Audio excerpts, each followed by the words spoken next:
जय श्री कृष्ण विद्यार्थिनी एवं विद्यार्थीगण। आज हम रिवीजन की ओर आगे बढ़ेंगे।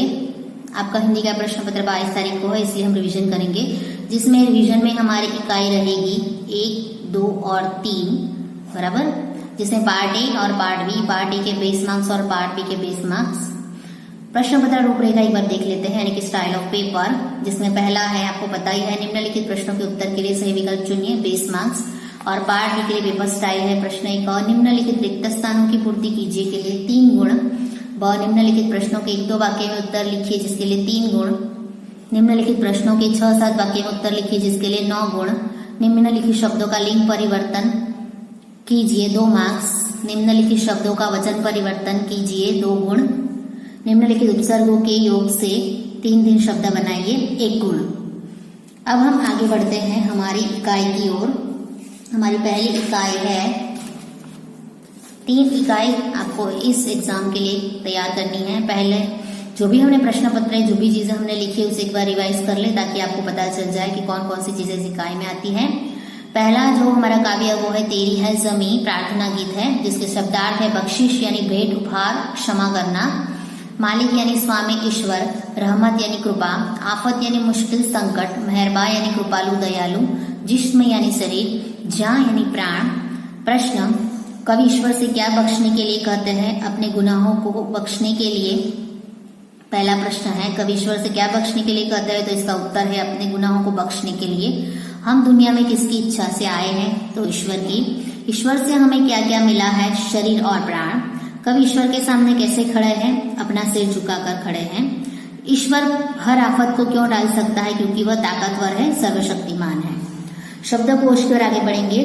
पहले प्रश्न फिर उसके उत्तर। हृदय मनुष्य, सुख शांति मित्र, डॉक्टर, दृष्टि योद्धा, श्रृंखला नाविक और धन, क्षमता उज्जवल, मंदिर, दूध, स्वर और धरा। उत्तर है उज्जवल और क्षमता, डॉक्टर, दूध, दृष्टि, धन, धरा, नाविक, मंदिर, मनुष्य, मित्र, योद्धा, शांति, श्रृंखला, सुख, स्वर और हृदय। आगे बढ़ते हैं। पहले है इसमें वचन परिवर्तन। प्रश्न 1, शब्दों का वचन परिवर्तन कीजिए। नदी, नदियां, दरवाजे, दरवाजा, कौवा, कौवे, सड़कें, सड़क, किताब, किताबें, कला, कलाएं, धातुएं, धातु, कुत्ता और कुत्ते। उपसर्गों के योग से 3 शब्द बनाइए। चौ, चौराहा, चौमासा, चौपाई।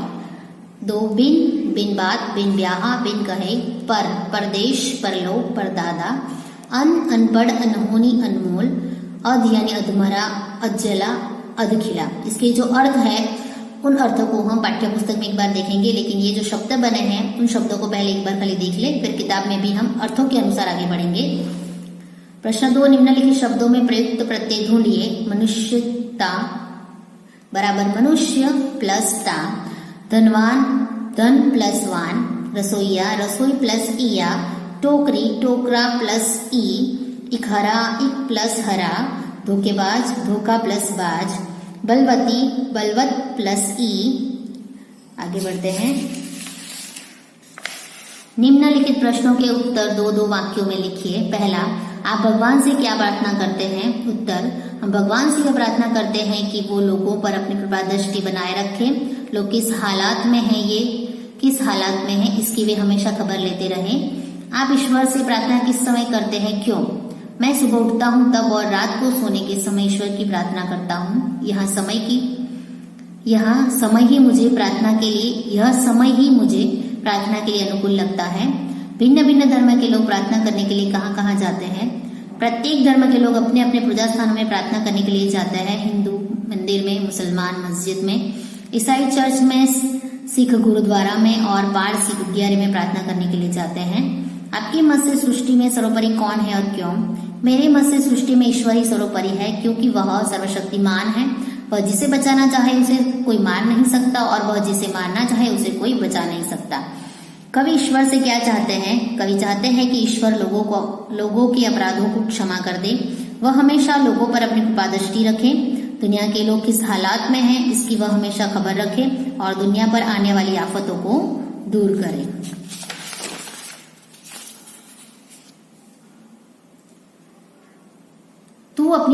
हम पर रखना, ऐसा कवि क्यों कहते हैं? जवाब, ईश्वर की इच्छा से ही दुनिया में हमारा जन्म हुआ है। उसकी कृपा से हमें यह शरीर और ये प्राण मिले हैं।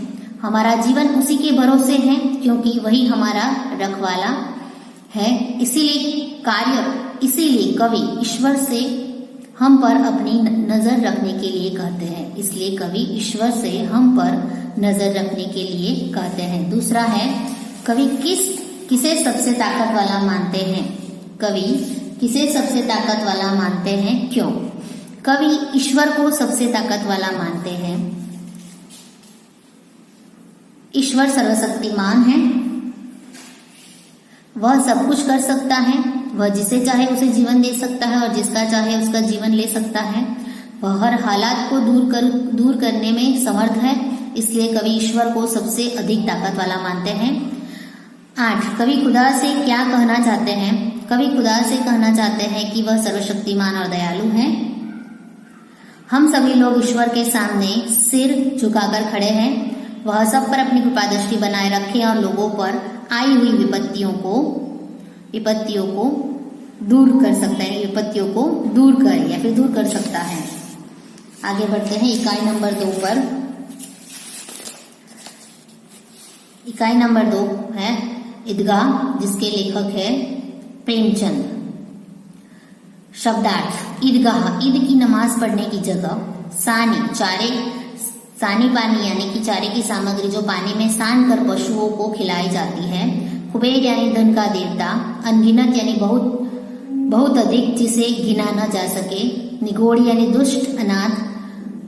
मन यानी मण, जिन्हें આપણે ગુજરાતીમાં મણ કહીએ, बराबर, 1 मण 2 मण। बिसात यानी औकात मूल्य। सिजदा यानी एक विशेष मुद्रा में झुकना। लड़ी यानी माला क्रम। धावा यानी आक्रमण हमला। कोश यानी खजाना। पृथक यानी अलग। सबील यानी प्याऊ।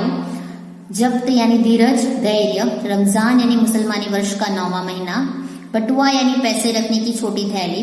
हैजा यानी एक भयंकर संक्रामक रोग जैसे कॉलेरा। अब के समय में जिस प्रकार भयंकर रोग है वो कौन सा है? कोरोना। उसी तरीके से चटोरी यानी स्वादिष्ट वस्तु खाने की इच्छा वाली। मुहावरे, दिल कचोटना, कुछ न पाने पर दुख होना। वाक्य, बेटे की बुरी हालत देखकर माँ का दिल कचोट रहा है। नंबर 2, बेड़ा पार लगाना, संकट से बचाना। वाक्य, भगवान ही गरीबों का बेड़ा पार लगाता है। नंबर 3, गले मिलना यानी प्रेम से भेंटना। वाक्य, नए वर्ष के पहले दिन सगे संबंधी एक दूसरे के गले मिलते हैं। आगे बढ़ते हैं।